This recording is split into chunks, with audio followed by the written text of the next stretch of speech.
Sudah bantah itu berkali-kali. Kenapa? Imam Bukhari murid dari muridnya Imam Syafi'i. Ya, masih mau ngomong gitu lagi. Dia bilang apa? Haram. Ya, benar nggak? Tahu kan ustadznya ya? Dia bilang haram, Pak. Ke laut aja dia. Kasihan orang begitu. Assalamualaikum warahmatullahi wabarakatuh. Alhamdulillah kawan-kawan, kembali lagi kita di channel Mbot Official. Di video kali ini kita akan memperdengarkan video dari Buya Ar-Razi tentang bantahan-bantahan Buya Ar-Razi kepada Salafi Wahabi. Jawaban Buya Ar-Razi mengenai aliran Wahabi Salafi. Video ini sangat penting untuk kita simak. Supaya apa? Supaya kita ini mendapatkan ilmu yang bermanfaat dan akidah yang lurus sesuai dengan akidah Ahlus Sunnah wal Jamaah. Banyak ulama Indonesia yang bersuara, yang menyuarakan tentang kesesatan atau tentang kebodohan Salafi Wahabi. Di antaranya yaitu adalah Buya Ar-Razi. Oke kawan-kawan, tidak perlu berlama-lama di depan. Langsung saja kita simak video ini sampai akhir.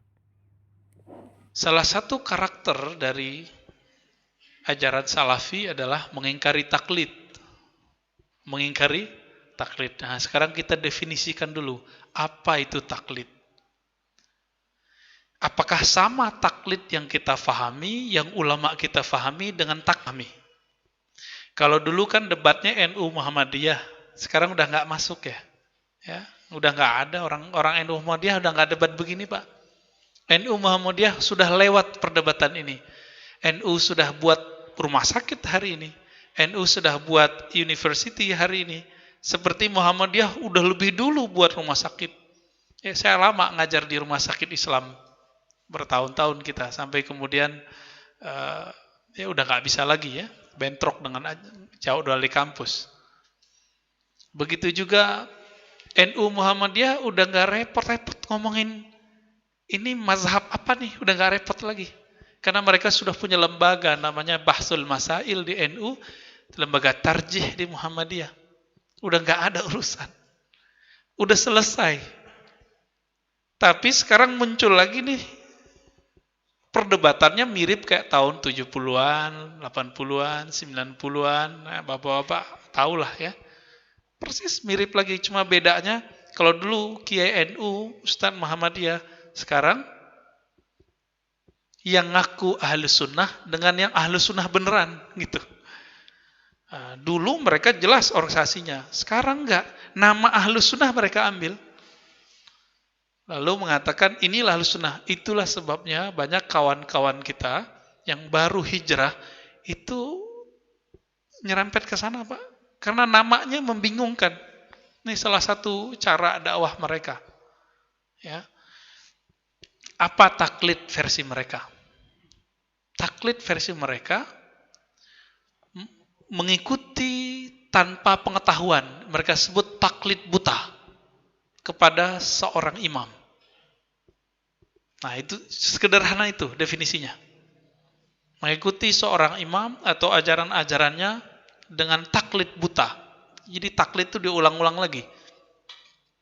Secara bahasa Arab, taklid itu dari qallada yuqallidu taqlidan. Apa artinya?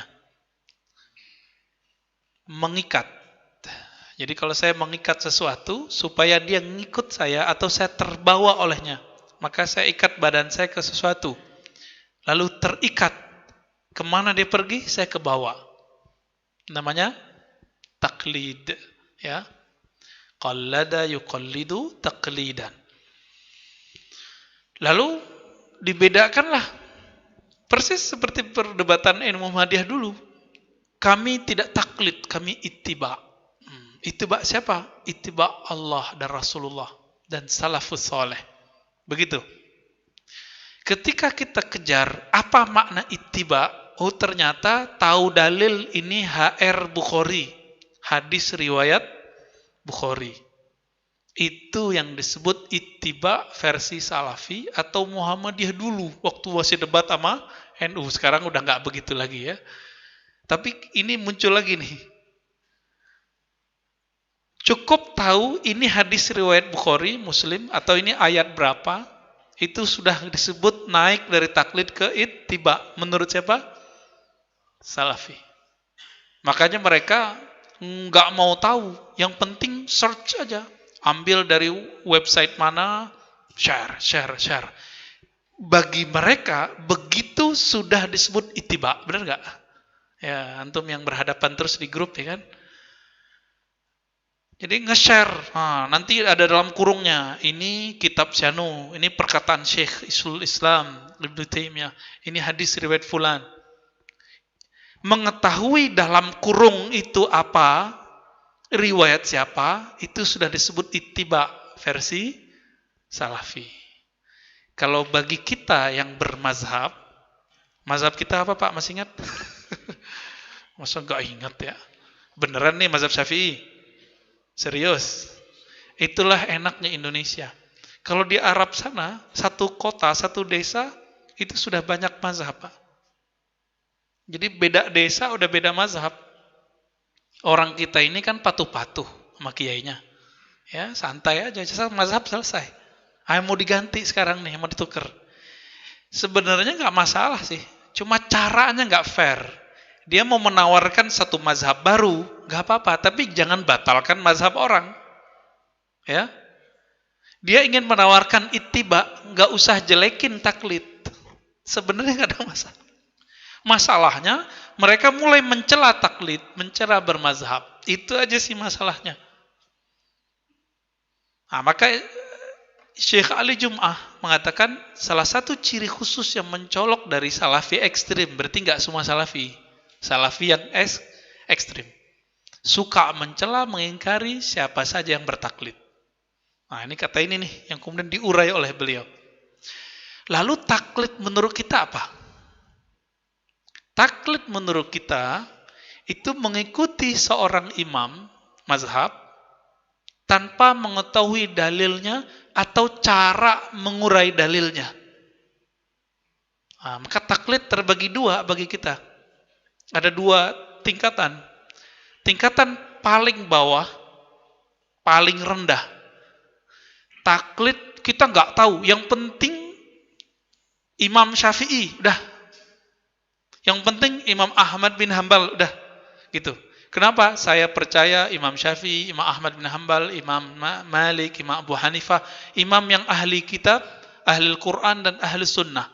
Apapun yang dia lakukan dalam masalah agama pasti berdasarkan Al-Quran dan Sunnah. Maka saya percaya, udah selesai. Nah, ini namanya taklid versi taklid tam, taklid yang sempurna, total. Lalu ada taklid yang cuma taklid manhaji. Taklid apa istilahnya? Manhaji, hanya secara manhaj.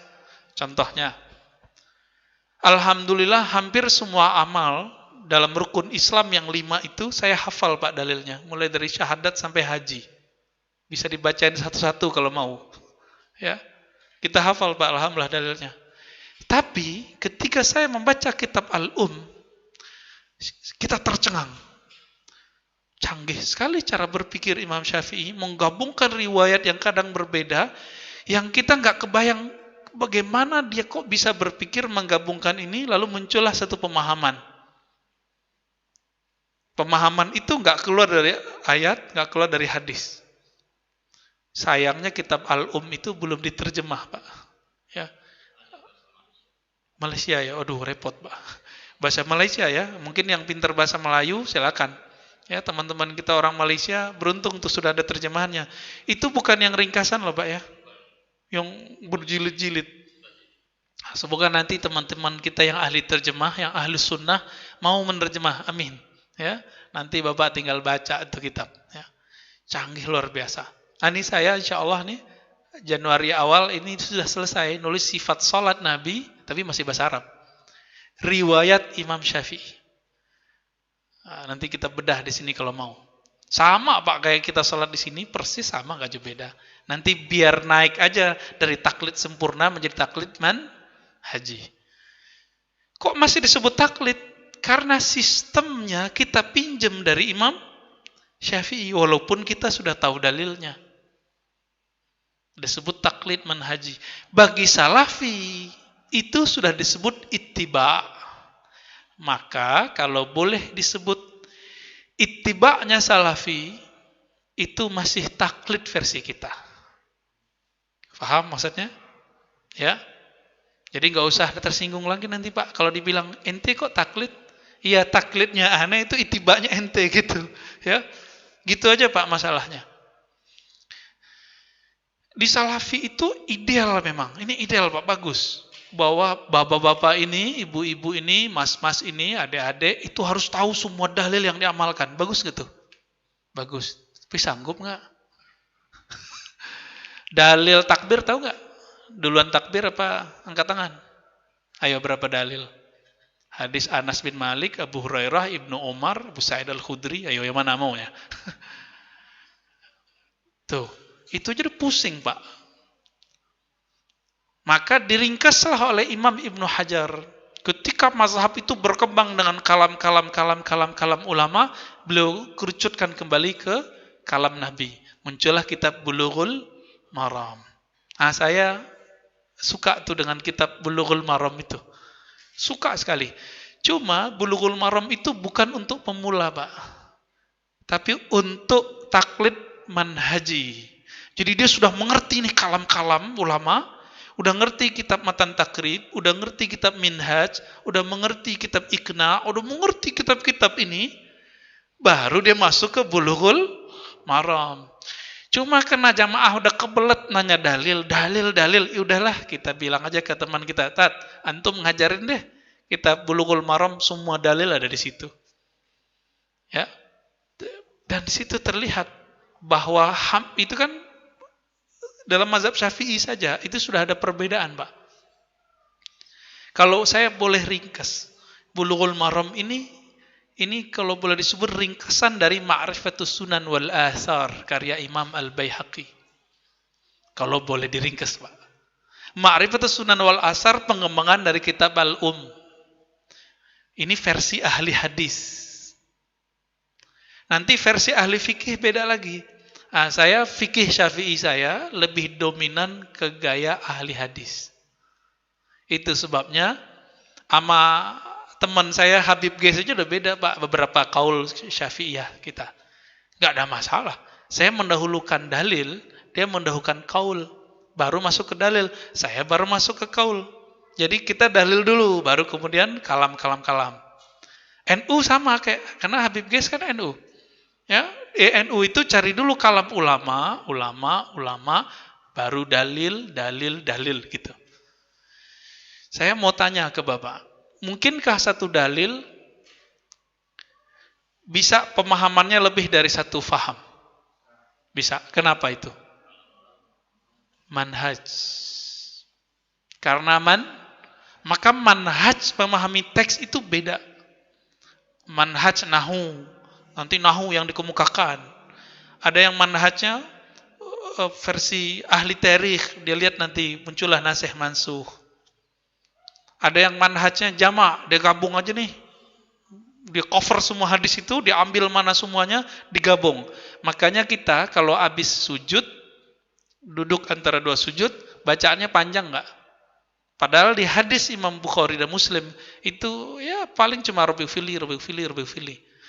Paling ada tambahan Rabbighfirli, warhamni, warfa'ni, wajiburni, gitu dong Pak. Jadi jangan heran, sholatnya Bapak ini dianggap bid'ah oleh teman salafi. Kenapa? Bacaannya panjang amat, Rabbighfirli, warhamni, wajiburni, warzuqni, wahdini, wa'afini, wa'fa'ni. Ternambah lagi, wazawijni. Nikahin lagi aku ya Allah, itu kacau lagi tuh. Itu 7. Bahkan di satu riwayat digabungkan oleh Imam Nawawi jadi 8 doa tuh. Ya, yang saya ingat kita ya dalam kitab Al-Majmu' beliau. Itu kan gabungan hadis. Kata mereka ini tidak benar. Loh, ahli fikih itu punya otoritas sendiri yang tidak dipunyai oleh ahli hadis. Ahli hadis ini punya riwayat 5 kepisah, Pak. Ahli fikih itu boleh menggabungnya sesuai dengan otoritas yang dia punya. Gitu. Itu sebabnya kitab fikih solat ahli fikih dengan kitab fikih solat ahli hadis berbeda. Cuma yang enak dibaca versi siapa? Yang sudah rapi yang mana? Ahli fikih apa ahli hadis? Yang rapi, ya rapi. Ahli fikih, Pak. Masuk ke hadis bingung. Satu hadis tangan duluan, baru takbir. Satu hadis takbir duluan, baru tangan, kan repot nanti. Maka Bapak yang melakukan Allah, karena kita bingung, kita tidak tahu ini mana yang lebih kuat, kita ikuti seorang imam. Disebutlah ini taklid. Sederhana toh taklid? Berarti taklid itu mengikuti agama buatan imam atau mengikuti metode imam memahami satu dalil. Mengikuti imam dalam memahami satu dalil. Karena saya, Bapak Ibu ini, misalnya nih, di zaman ini nggak apal dalil, yaudah deh percaya aja deh sama imam ini. Ini taklidnya sempurna. Tapi kalau Bapak sekolah, nyantri, nanti naik tuh levelnya ke taklid manhaji. Saya dulu anti mazhab, Pak. Ini bocoran ya. Lama, dari semenjak SMP, sanawiyah, anti mazhab. Apa itu mazhab? Bid'ah. Lama kita ngomong gitu. Habis baca buku, dulu salah satu kakek kita di sana, ya satu suku dengan saya. Beliau orang Muhammadiyah, baik banget ya. Saya sering ke perpusnya. Allah yarham, sudah meninggal beliau. Kalau saya pulang tuh pasti minta ngobrol, ketemu, karena dia senang. Ternyata salah satu cucu dalam sukunya, dalam keluarga besarnya ada yang bisa baca kitab. Dulu saya cuma baca buku terjemah. Judulnya apa? Tidak ada mazhab dalam Islam. Wah, itu betul. Buku itu emang, alhamdulillah Allah kasih kepada saya dulu kemampuan membaca cepat. Cukup dengan 2 kali datang ke dalam ruangannya, buku setebal ini saya selesai, Pak. Lahap, lagi berdiri selesai. Jadi nggak perlu duduk. Cuma beberapa jam masuk. Masuknya itu nggak tanggung-tanggung. Semua yang ada di dalam itu saya telan. Sampai kemudian 2006 atau 2005 ya, saya ketemu dengan Syekhuna Syekh Hasan itu. 2006 lebih pas, pertengahan tahun. Bareng dengan Ustaz Rusdi. Ya. Bedanya saya kuliahnya lanjut, dia sibuk ngurusin pesantren ya. Apa kata beliau? Beliau ini hafal kitab Muwatta. Bayangkan, kitab Muwatta hafal. Saya udah pernah cerita sebelumnya ya. Imam Syafi'i hafal Muwatta. Apa kata beliau? Maziltu muqallidan hatta 'ala al-Bukhari fi tashihihi. Aku ini masih taklid bahkan kepada Imam Bukhari, bukan hanya ke Syafi'i, bahkan ke Bukhari aja aku taklid. Lebih tinggi mana derajat keilmuan Imam Bukhari apa Syafi'i? Yujulah Syafi'i. Karena Imam Bukhari berguru ke murid-murid Imam Syafi'i. Apa kata beliau? Aku ikut Imam Bukhari dalam mensahihkan hadis yang ada dalam Sahih Bukhari. Saya belum mudeng ngerti maksudnya apa ini. Kan udah sahih, apalagi yang ditaklidkan. Ternyata beliau bilang ini, kamu tahu nggak?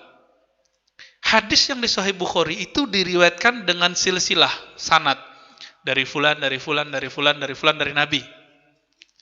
Dari mana kamu tahu hadis itu sahih? Kita jawab, karena Imam Bukhari bilang itu sahih. Judul kitabnya kan sahih, Syekh. Ya kan? Judulnya apa? Hadis Al-Jami' As-Sahih Imam Bukhari. Judulnya sahih, Kiai. Judulnya sahih, Syekh. Begitu. Ya beliau tersenyum lah. Ente tahu nggak cara Imam Bukhari dalam menentukan sahih satu hadis? Mulai Pak, mulai rontok. Yang dulu saya baca itu mulai rontok. Iya juga ya. Kalau Imam Bukhari ketemu seorang Imam Al-Humaidi, itu dia harus pastikan Imam Humaidi ini ketemu nggak dengan gurunya Yahya ibn Sufyan ibn Uyainah. Karena apa? Karena Sufyan ibn Uyainah ini gurunya Imam Humaidi. Jadi Imam Humaidi berguru ke Syafi'i, Syafi'i berguru ke Ibnu Uyainah. Dalam beberapa event bertemulah Imam Syafi'i itu dengan Ibnu Uyainah ngajak Al-Humaidi, masih muda, masih remaja. Jadi dia ajak jadi asistennya, jadi muridnya. Maka dalam fikih dia berguru ke Imam Syafi'i, dalam hadis dia berguru ke gurunya Imam Syafi'i. Harus dipastikan juga nih, Ibnu Uyainah ini ketemu nggak dengan orang setelahnya, orang sebelumnya, Yahya Al-Ansari. Ya Al-Ansari terus, kalau sebutin riwayatnya nanti Bapak pusing pingsan mantar. Lengkap, tahun wafatnya kapan, kualitas hafalannya bagaimana, pernahkah dia melanggar adab-adab seorang ahli hadis. Harus ditentukan semuanya. Baru Imam Bukhari mengatakan, oh orang ini sezaman. Sezaman ketemu. Tidak hanya ketemu, tapi juga bersohbah, bergaul. Baru disebut sahih. Maka sahihnya Imam Bukhari disebut dengan mazhab tasahih Bukhari. Mazhab pensahihan Imam Bukhari. Beda nggak dengan Imam Muslim? Beda Pak. Imam Muslim yang penting orangnya sezaman, nggak mesti orangnya bergaul lama. Bapak nih, ketemu sezaman sama saya, tapi nggak pernah ngaji sama saya. Oleh Imam Bukhari hadisnya dhaif. Oleh Imam Muslim yang penting sezaman. Berarti mungkin ketemu, mungkin ngaji. Sahih.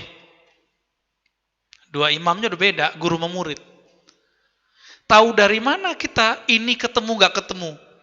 Ya, karena Imam Bukhari bilang sahih, kita bilang sahih aja, benar gak? Ayo, jujur.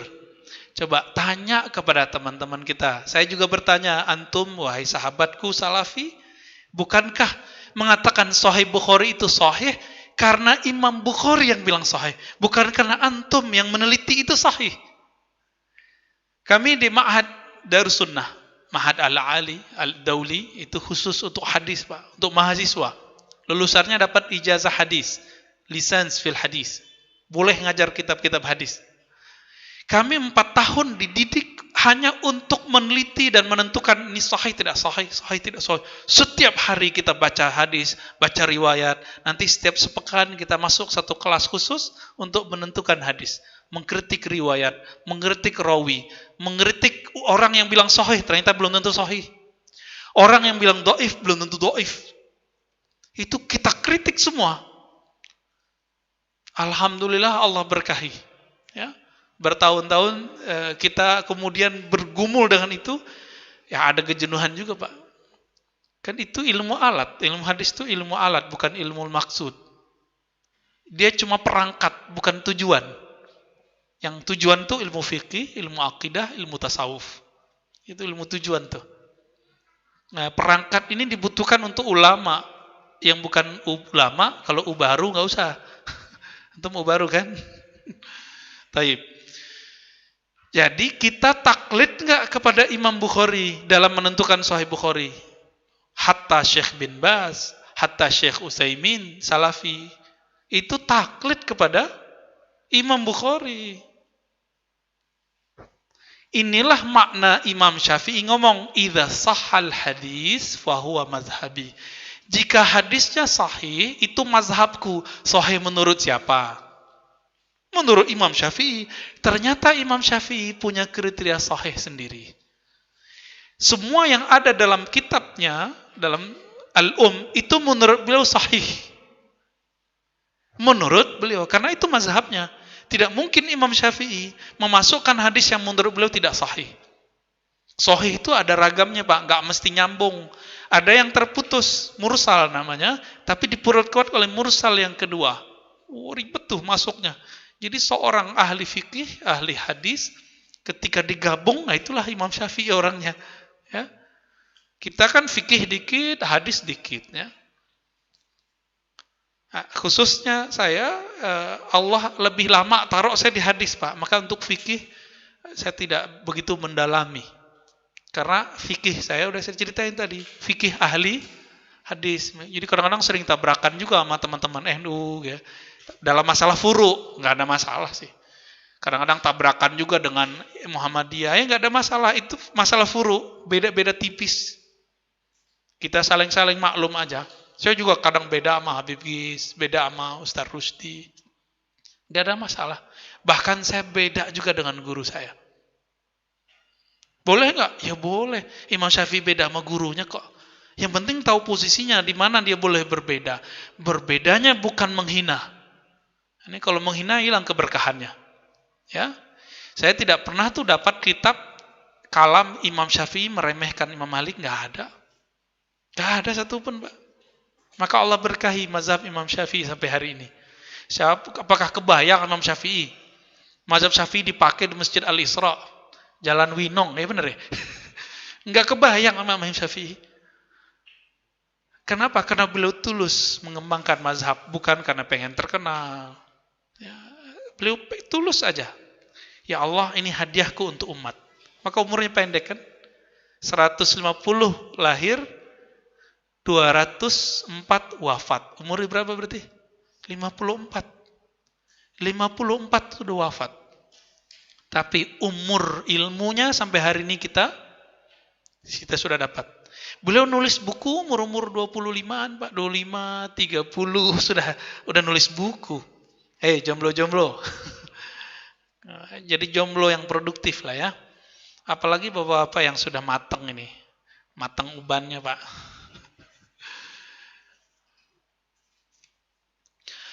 Di atas muqallid itu disebut muttabi'. Muttabi'. Muttabi' itu dia mengikuti Al-Quran dan Sunnah. Baik dengan meminjam metode seorang imam, atau dia memunculkan metode sendiri. Kalau dia mengikuti metode seorang imam, turun menjadi taklid manhaji. Kalau dia memunculkan metode sendiri, namanya mujtahid. Apa arti mujtahid? Orang yang mampu mengolah dalil sendiri. Bayangkan Pak, orang baru nih rahasia kita nih ya, ngelihat mereka.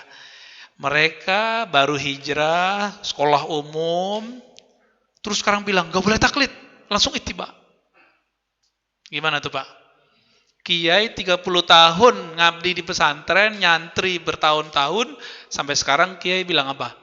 Saya masih taklid gitu. Tiba-tiba yang baru 3 tahun hijrah, bahkan 3 bulan hijrah. Terus bilang apa? Gak boleh ikut Imam Syafi'i. Karena Imam Syafi'i berkata, La tuqalliduni, jangan taklid kepadaku. La tuqallidu Malikan, wala Thawri, ya. Siapa lagi itu banyak lah ya. Jangan taklid ke Imam Malik, jangan ke fulan, jangan ke fulan. Dinukil lagi kalam Imam Ahmad. Mereka ini berbicara ke siapa? Yang meriwayatkan kalam ini siapa? Muridnya atau orang-orang umum? Muridnya. Kalau yang jadi murid Imam Syafi'i, kelasnya kelas siapa Pak? Mau tahu nih murid Imam Syafi'i? Tuh, ada namanya Imam Rabi' al-Muzani. Ada Rabi' al-Muradi. Tuh, udah 2 tuh Rabi'ani. Yang ketiga, Al-Buwaiti. Al-Buwaiti. Ada lagi Al-Qarabisi, yang kemudian polemik dengan temannya Ahmad bin Hanbali. Ini murid Imam Syafi'i semua. Al-Humaidi, guru Imam Bukhari dalam hadis pertama Sahih Bukhari, innamal a'malu binniyat. Ishaq bin Rahawai. Banyak Pak. Mau diterusin? Pingsan lagi ntar. Apalagi sebutin nanti tarikh wafatnya kapan. Waduh ya. Ini beliau ngomong ke orang-orang ini, jangan taklid kepadaku. Levelnya level siapa? Level guru Imam. Semua tadi itu gurunya Imam Bukhari. Imam Bukhari ngaji ke Humaidi, ngaji ke Imam Ahmad, ngaji ke Imam Ishaq. Maka di Sahih Bukhari, haddatsana Ishaq atau haddatsana Ibn Rahawai, itu banyak Pak, atau Rahuyah. Paling banyak Ishaq dan atau Ibn Rahawai, paling banyak di sono. Humaidi cuma beberapa. Gimana tuh Pak? Ya. Mampus kita kalau kita bilang saya enggak taklid. Waduh, kacau kita Pak. Sombongnya sekali engkau ya. Jadi saya khawatir orang yang mengatakan tidak taklid itu, pertama, enggak mengerti makna taklid apa. Yang kedua, memang dia sombong gitu. Kita enggak tahu yang mana nih. Semoga yang pertama. Karena saya yakin teman-teman yang baru hijrah, yang baru ngaji, bahkan mungkin sudah bertahun-tahun ngaji di YouTube, Manhaj al-Yutubiyah, ya. Antum ngaji di sana, oke, silakan, nggak apa-apa. Ya, itu juga taklid kok ke manhaj, namanya Manhaj al-Yutubiyah. Masa untuk mengaji ke ustadz harus dicek dulu. Ada nggak ustadznya di YouTube? Kan teman kita yang nggak ada yang di YouTube jadi diremehkan, Pak.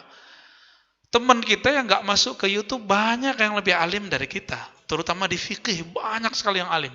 Akidah banyak yang alim. Tapi mereka mastur. Mereka tersembunyi.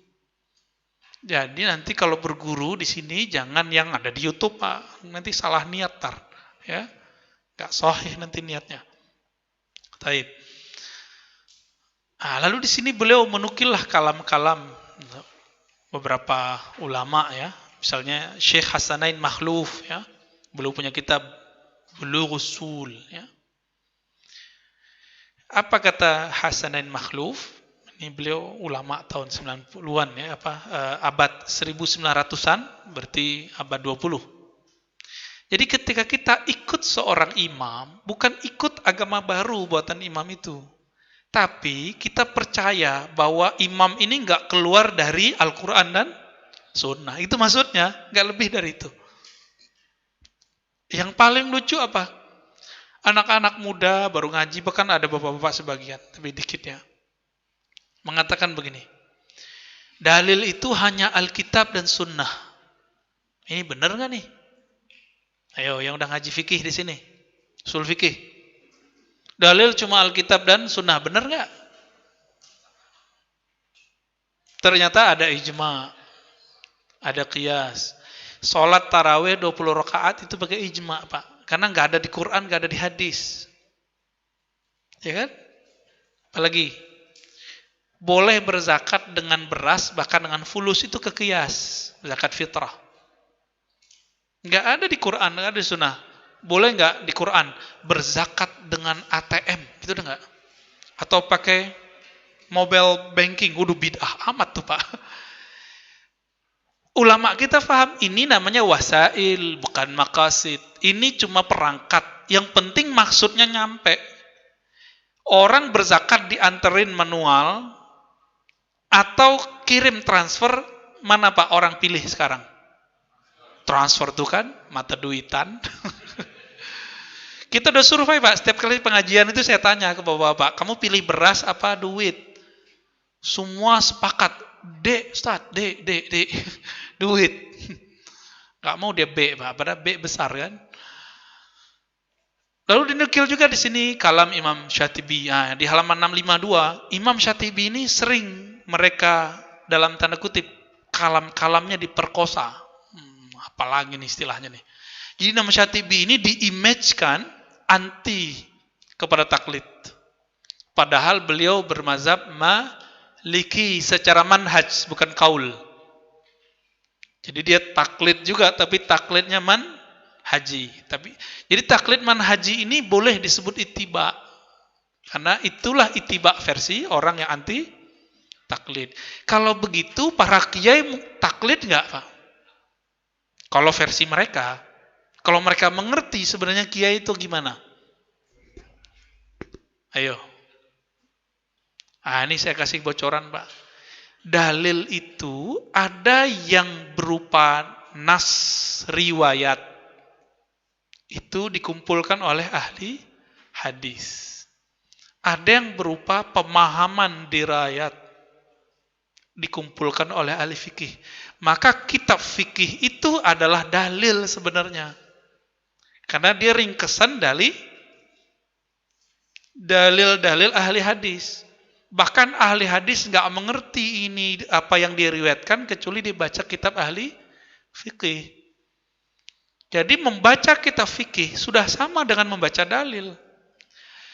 Bocoran keduanya, kabar gembira. Nah, Bapak ini kan pada taklid makiyahnya masa kecil kan, memorinya pasti itu. Dalil itu di kitab atau di dada para ulama? Di mana? Yang benar. Di dada ulama, maka al-ilmu fis sudur la fis sutur. Apalagi fil YouTube, ya. Ilmu itu di dada, Pak, mengalir dalam diri seorang alim. Maka ketika dia beribadah, dia pasti beramal dengan dalil. Fiilnya, perbuatannya ulama sebenarnya dalil. Kalau ulamanya mengerti Al-Quran dan sunnah. Itulah pendapat Imam Malik mengatakan amal ahlil Madinah. Di mazhab Maliki, Imam Syafi'i nggak masukin. Ini kita lihat nih mazhab Imam Malik, mazhab yang lebih tua, mazhab salaf, manhaj salaf yang lebih tua. Beliau mengatakan jika orang Madinah sebelum saya beramal dengan suatu amalan, itu adalah hujjah, dalil. Imam siapa? Malik. Karena dulu nggak ada pesantren, Pak. Jadi kalau sekarang gimana? Sekarang enak, pesantren itu, ini bocoran berikutnya Pak, kenapa kita harus bahagia? Indonesia surganya pesantren. Saya punya guru di Lebanon, ya, Syekh Amin Salim Al-Kurdi. Punya guru orang Mesir, orang Suriah. Nggak ada yang namanya pondok pesantren, nggak ada. Ada sekolah aja, madrasah, ma'had biasa. Nggak ada Pak, nginep, ngaji, dibimbing, nggak ada.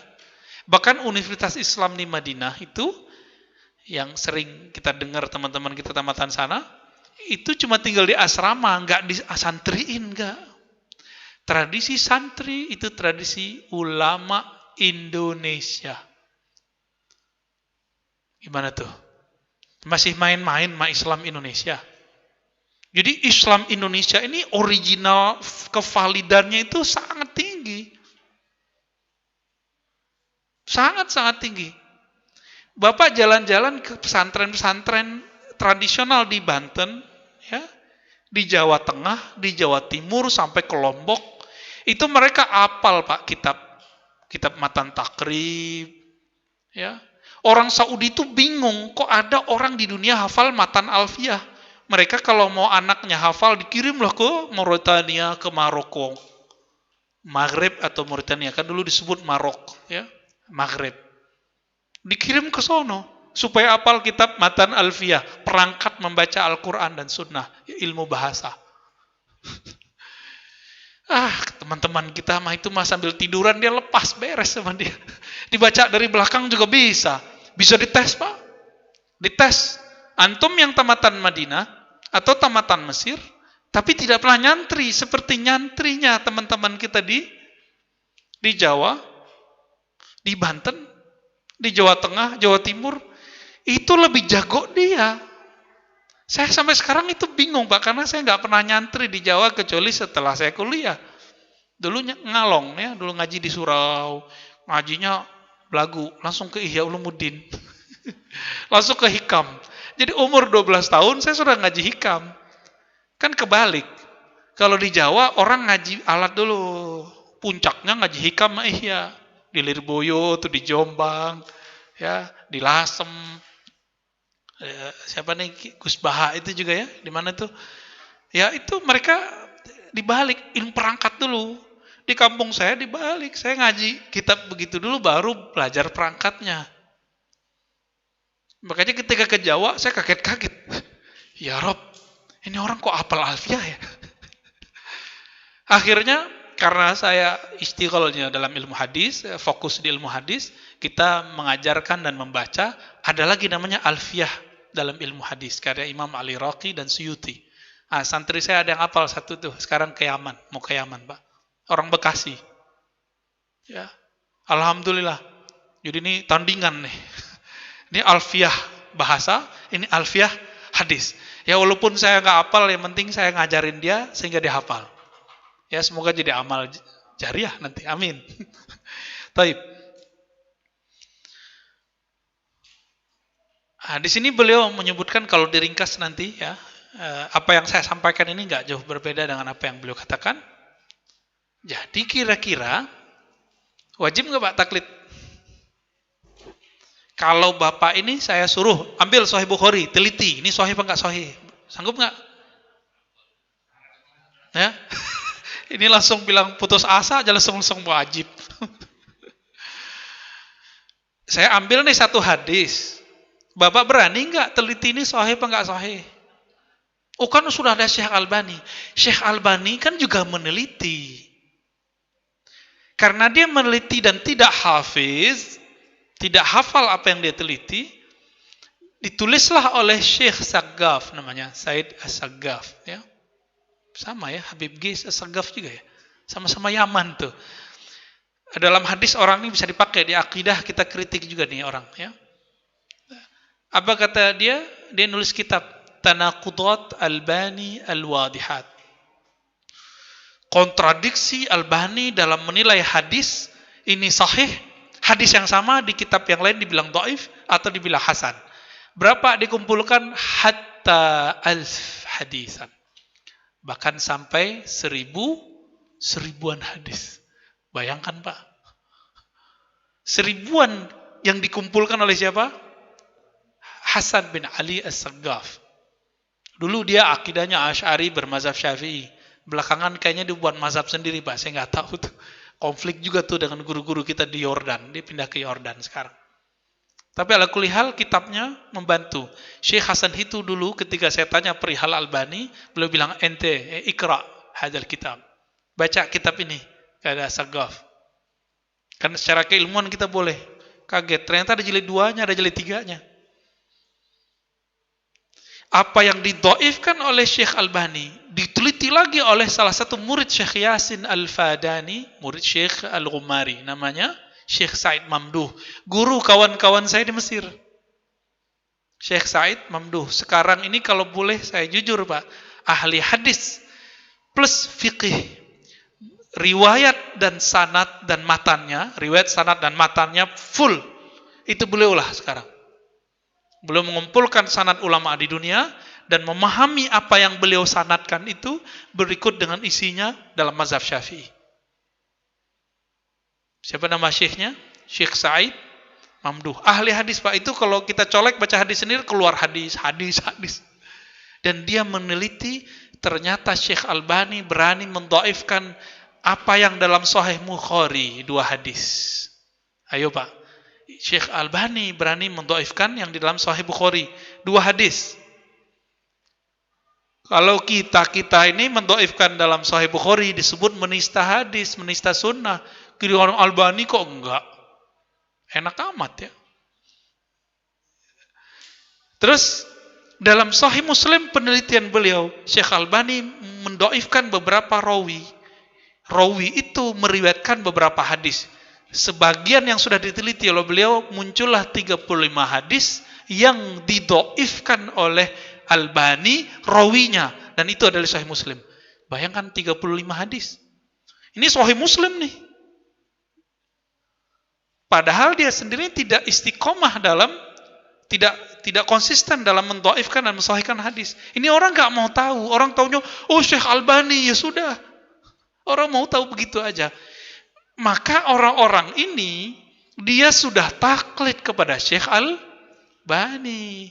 Jadi antum kalau kemudian mengatakan disahihkan Syekh Albani, didhaifkan Syekh Albani, itu taklid namanya dalam ilmu hadis. Gampang toh? Terus masih bilang taklid haram. Ente makan sendiri tuh yang ente haramkan. Ya kan? Dia haramkan taklid, terus dia taklid. Kita kritik Syekh Albani ngamuk-ngamuk dia. Coba bayangkan, kita kasih tahu kepada ayuhal ikhwah salafiyah, teman-temanku salafi, sahabatku salafi, sebagaimana antum tersinggung ketika kami mengkritisi Syekh Albani. Begitu juga kami tersinggung ketika ente mendhaifkan, mengkritisi mazhab imam kami Syafi'i, mazhab imam kami Asy'ari dan Asy'ariyah. Ketika kalian mengatakan Imam Ibnu Hajar Al-Haytami, Imam Ibnu Hajar Al-Asqalani, pensyarah Sahih Bukhari, akidahnya sesat. Imam Nawawi enggak ngaji akidah. Kita juga tersinggung. Masa kita enggak boleh tersinggung? Cuma tersinggungnya sambil senyum, Pak ya. Enggak bawa-bawa golok kita enggak ya. Dia ngamuk-ngamuk ya. Ente siapa? Berani kritik Albani, ya kita balas. Ente siapa? Ngeritik Ibnu Hajar Al-Asqalani. Tinggal dibalas aja. Jadi nggak usah pakai dalil Pak sama mereka, pakai hujah akal selesai. Mereka ngomong begitu, kita balas begitu. Jangan diem Pak. Sekarang udah wajib kita berbicara. Ya. Tuh, jadi hot lagi deh. Saya minum dulu Pak. Allahumma sholli ala Bismillah.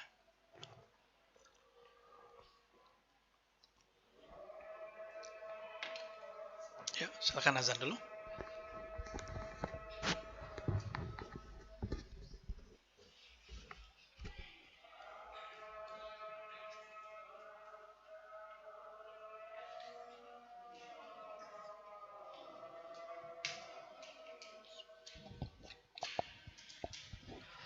الله أكبر الله أكبر الله أكبر الله أكبر أشهد أن لا إله إلا الله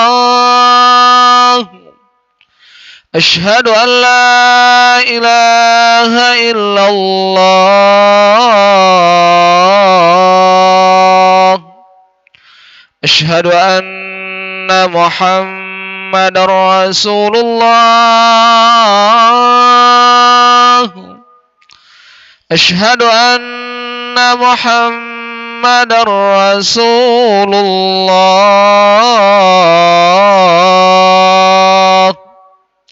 حي على الصلاة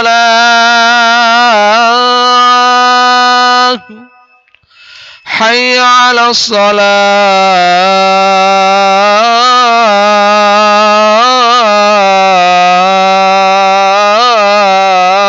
الصلاة حي على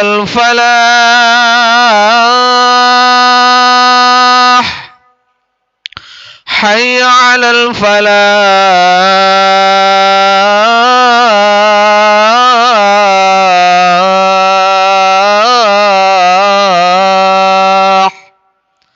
الله أكبر الله أكبر لا إله إلا الله اللهم رب هذه الدعوة والصلاة آتي سيدنا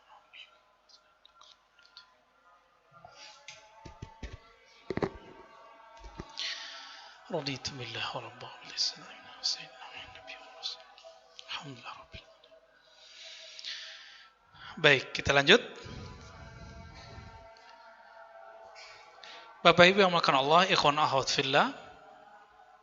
Jadi kalau memang bahas bagian begini, emang kadang-kadang darah kita naik ya. Tapi seru Pak ya. Ada asiknya, ada lazahnya. Cuma yang begitu jangan lama-lama, yang sering-sering ya. Jangan sering-sering yang begitu. Imam Syatibi yang sering dipakai oleh mereka untuk membantah taklid, ternyata Imam Syatibi dalam halaman 52 apa kata beliau? Perkataan seorang imam mujtahid. Mujtahid ini yang sudah bisa mengolah hukum sendiri. Itu sama dengan dalil syar'i bagi pengikutnya. Bagi orang awam. Apa analognya? Bapak ini walaupun bisa nonton siapa tuh dokter herbal itu di YouTube, ya yang dulu Hembing Pak, yang sekarang kan ada lagi. Kalau Hembing dia bukan dokter, dia murni kedokteran tradisional. Ya Ziyad ya. Oke. Ya saya lupa deh namanya ya. Bapak tonton itu terus tiap hari, terus baca 1000 jurnal. Boleh nggak nanti mendiagnosa penyakit sama menentukan obat? Boleh nggak? Loh kenapa nggak boleh? Kan udah nonton. Ayo, boleh nggak? Serius? Bener nih, buka praktek besok ya. Kalau Bapak buka praktek, boleh nggak nanti saya berobat? Hah? Gratis mati Pak. Ketika dihadapkan dengan kode etik seorang dokter, kena nggak? Kena. Kenapa? Mal praktek. Ah inilah sekarang mal ijtihad nih muncul Pak. Mal ijtihad muncul. Kenapa? Dia bukan ahli ijtihad, terus dia bilang haram taklid. Ya, di situ kenanya mereka. Antum ini baru hijrah nih, baru tobat. Terus ngaji di YouTube, atau ngaji Ustadz, ngaji pakai kitab. Terus sekarang bilang, gak boleh taklid. Sama seperti itu kasusnya. Orang ini mal praktek ijtihad. Kalau dia sadar, kalau dia nggak sadar ya semoga Allah ampuni. Ya, itu aja sih Pak kalam kita. Apa dalilnya bahwa mengikuti mujtahid itu Kata Imam Syatibi ini ya, sama dengan dalil, mengikuti dalil. Dalilnya surat An-Nahl ayat 43. Fas'alu ahla dzikri in kuntum la ta'lamun. Tanyalah, ikutilah ahli ilmu jika kamu tidak berilmu. Karena saya bukan dokter, saya ikutin dokter dong. Saya dokter nih Pak. Kalau saya sakit, saya boleh ngobatin diri sendiri nggak? Serius? Antum main boleh-boleh aja nih. Saya bukan dokter, saya dokter. Ketika saya sakit, boleh nggak saya ngobatin diri sendiri? Diagnosa. Terus bilang obatnya ini. Boleh nggak secara ilmu kesehatan? Nggak boleh. Walaupun gelar saya dokter. Karena dokter saya bukan di bidang kesehatan. Kesehatan fisik. Tapi kesehatan berpikir, Pak. Itu ya. Jadi Bapak kalau bermasalah cara berpikirnya tentang beragama, bawa ke saya, beres insya Allah. Tapi kalau bermasalah badannya, jangan minta air putih sama saya, nggak sembuh-sembuh nanti. Kecuali lagi datang ahwalnya, doanya lagi makbul. Sembuh. Ya, muncul itu sering Pak, beberapa kali ada teman kita, anaknya nggak nikah, udah jadi, udah deket-deket, batal, udah lamaran, batal. Keluar masjid saya dicegat. Ustaz, afwan Ustaz. Loh, kenapa nih? Ada apa nih? Wajahnya kok melankolis gitu. Anak saya ini udah begini nih, udah ceritain semuanya. Tapi saya merinding saat itu. Seakan-akan ada perintah dalam hati. Kasih dia satu doa.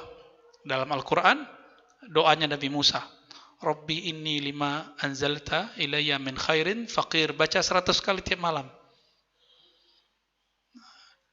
Tapi saya bilang kirim Fatihahnya untuk Syekh Syatiri gitu. Saya bilang gitu ya. Gitu perasaannya, ijazah yang muncul. Diamalkan Pak. Nggak nyampe sebulan jadi tuh anaknya. Besok-besok datang lagi orang. Saya ingat, oh kayaknya ayatnya ini deh. Udah lupa ayatnya. Kita kasih Pak. Sampai sekarang belum nikah-nikah dia. Ahwalnya lagi nggak datang. Kira-kira begitulah ya.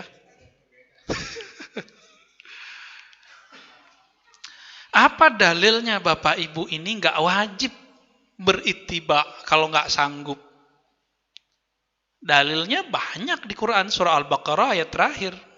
La yukallifullahu nafsan illa wus'aha. Tidaklah Allah membebani seorang diri, seorang jiwa jika dia tidak sanggup kecuali sesanggupnya saja. Kira-kira begitu ya maknanya. Lalu beliau membahas tentang pendapat ulama ya di halaman 54. Bermazhab itu mesti satu atau boleh pindah-pindah? Ini kan banyak yang nanya kan, sebelum antum nanya udah dijawab duluan di sini halaman 54 sama 55. Ulama kita beda pendapat. Ya, mesti satu mazhab aja atau boleh pindah-pindah nih. Maka ada dua aliran di situ, ada aliran Imam Mahalli, Syafi'iyah juga, ada aliran imam yang lain yang mengatakan kalau Imam Mahalli bilang harus satu. Imam yang lain enggak. Orang awam itu mazhabnya adalah mazhab gurunya. Gurunya kan banyak. Kalau gurunya 4 mazhab, ya 4 mazhab sudah. Bapak boleh pindah-pindah, Pak. Ini kabar gembira sebenarnya dari beliau. Jadi ternyata Bapak ini orang awam bebas, Pak, milih imam. Tuh, saya yang enggak bebas. Saya kalau udah tahu satu mazhab, satu manhaj, kalau belum mengerti manhaj yang lain, saya harus pakai manhaj yang saya mengerti aja. Wajib hukumnya bagi saya, Pak. Kalau Bapak nggak wajib. Maka bagi orang awam yang tidak fokus ngaji fikih, ngaji hadis, cukup nanti ikuti saja dulu di antara ulama Ahlus Sunnah bersanad, saya seraknya sama Syekh Fulan, yaudah ikut. Kata Syekh Ali Jum'ah, hadza huwas sahih. Inilah yang sahih. Ini yang benar. Ya, pendapat kedua yang lebih kuat.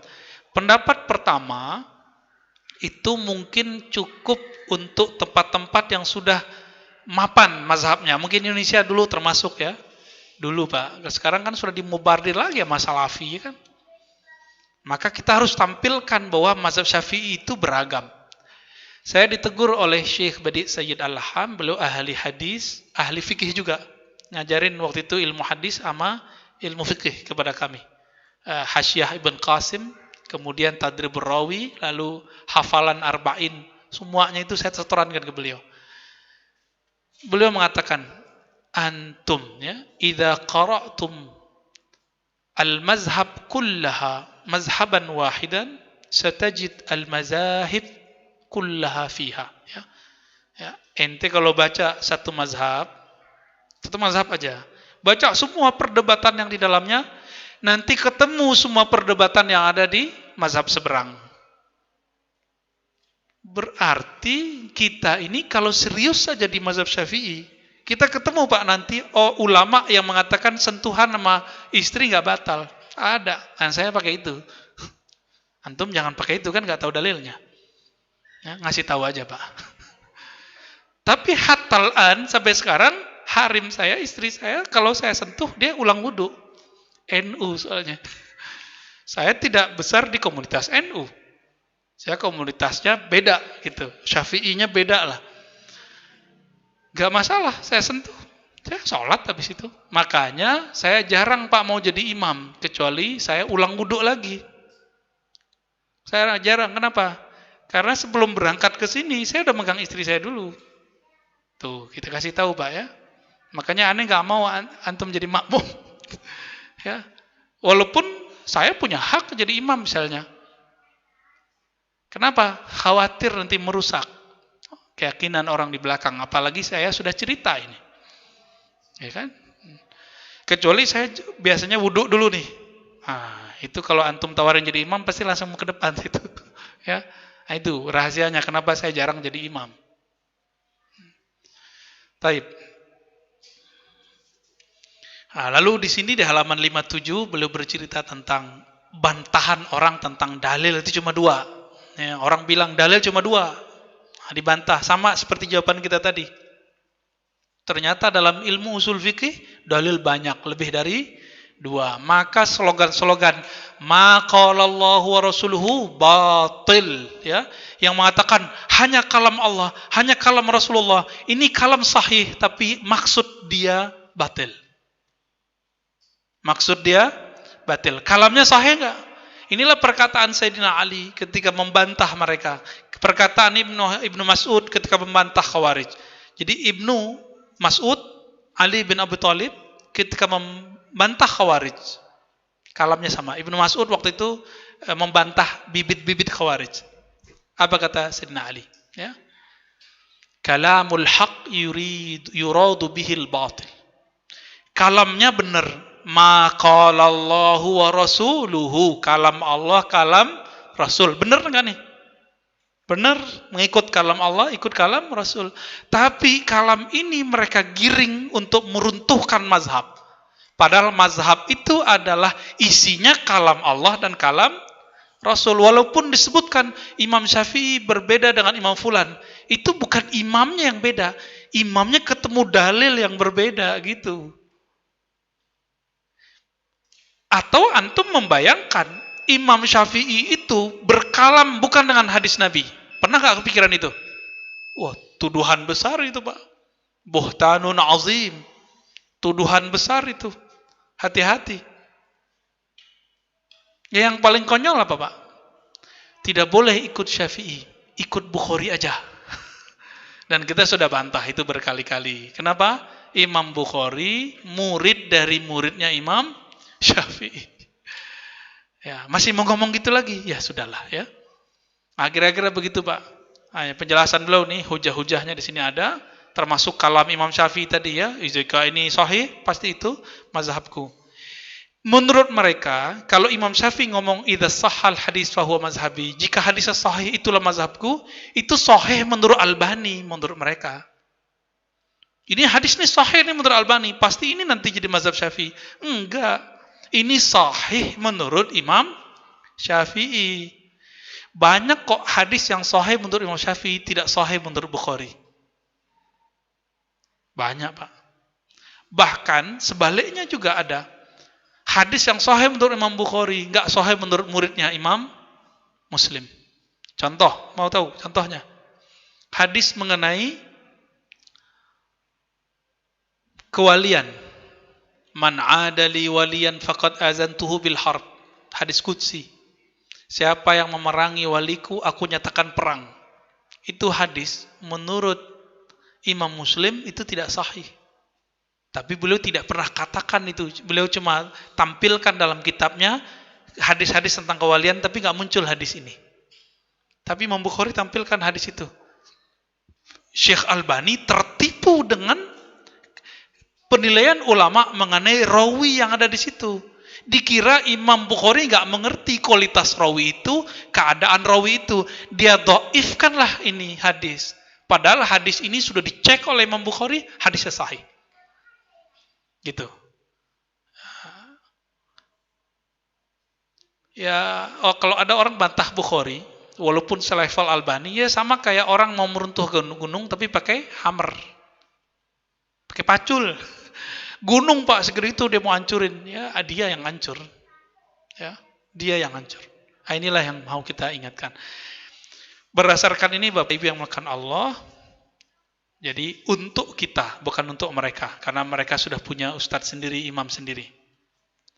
Kita tidak perlu terganggu jika mereka mengatakan tidak boleh bertaklid, bermazhab. Ya. Karena imamnya sendiri nggak ngelarang bermazhab. Syekh bin Bas nggak ngelarang bermazhab, Pak. Beliau hanya memakruhkan orang taklid buta. Kok nyampe ke yang sekarang-sekarang berani bilang bermazhab nggak boleh? Ini imamnya siapa coba ya? Imamnya Al-Hantui, imam hantu. Ya. Syekh bin Bas itu di Maju fatwanya mengatakan boleh bermazhab. Tapi tidak ada kewajiban mengikuti 4 mazhab. Dia bilang gitu. Nah, di sini dia main. Jadi dia cuma mengatakan tidak ada kewajiban mengikuti 4 mazhab. Bagi kita, bagi ulama aneh yang belakangan yang belajar usul fikih, wajib mengikuti salah satu imam mazhab. Nah, ini yang pendapat yang kuat menurut saya. Karena kita nggak kuat sekarang. Kecuali di bab muamalat, kita boleh mengikuti mazhab-mazhab yang baru. Ya, di kitab fikih kan nggak ketemu Pak hukum GoPay, OVO, ada nggak? Makan GoFood. Karena nggak ketemu sama si ustadz seberang, dia nggak ngerti, dia bilang apa? Haram. Ya, benar nggak? Tahu kan ustadznya ya? Dia bilang haram Pak. Ke laut aja dia. Kasihan orang begini. Betapa sempitnya dia memahami perkara fikih. Ini fikihnya bukan fikih ibadah, fikih muamalah. Kok dikait-kaitkan sama riba? Jauh. Riba jelas haram. Kalau yang begini belum tentu riba. Anti riba, anti fulus. Karena fulus dari bank. Bank adalah sumber riba. Dia kalau ngajar dapat gaji, dapat honor. Bentuknya apa? Fulus. Ya, mengharamkan apa yang bukan gitu. Memakan apa yang dia haramkan. Menerima apa yang dia haramkan. Kan kasihan tuh. Taib. Ini udah 41 aja nih Pak. Ya, terserah antum mau sampai kapan. Udah. Ya. Boleh nggak apa-apa, saya waktunya panjang. Silakan ada pertanyaan, silakan.